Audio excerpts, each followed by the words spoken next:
मिरजेतील प्रभाग 20 मधील बौद्ध वसाहत या ठिकाणी राहणाऱ्या मैथिली निखिल कोलप या 10 वर्षाच्या शालेय मुलीवर भटक्या कुत्र्याने हल्ला करून जखमी केले आहे। तिच्यावर शासकीय रुग्णालयात उपचार करण्यात आले आहे। मैथिली ही महापालिकेचे माजी स्वच्छता निरीक्षक निखिल कोलप यांची मुलगी आहे।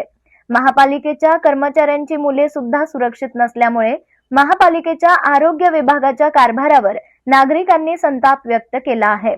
मैथिली ही बुधवारी सकाळी 8 वाजता शाळेला जाण्यासाठी जाणार होती, त्यामुळे ती बाहेर दुकानात खाऊ आणण्यासाठी गेली असता भटक्या कुत्र्यांनी तिच्यावर हल्ला करून जखमी केले आहे।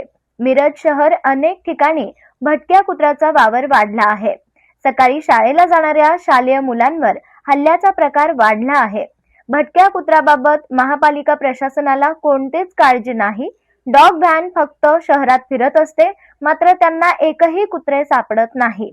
कुत्र्यांच्या नसबंदीत मोठा भ्रष्टाचार झाल्यामुळे कुत्र्यांची संख्या देखील वाढली आहे।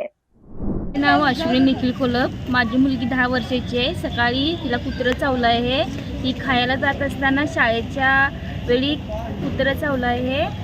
महापालिकेच्या लोकांनी मस्त करावा। आतापर्यंत 5-7 लोकांना तिथं कुत्रं चावले आणि आता मी माझ्या मुलगीला मिरज सिव्हिलमध्ये ॲडमिट केले।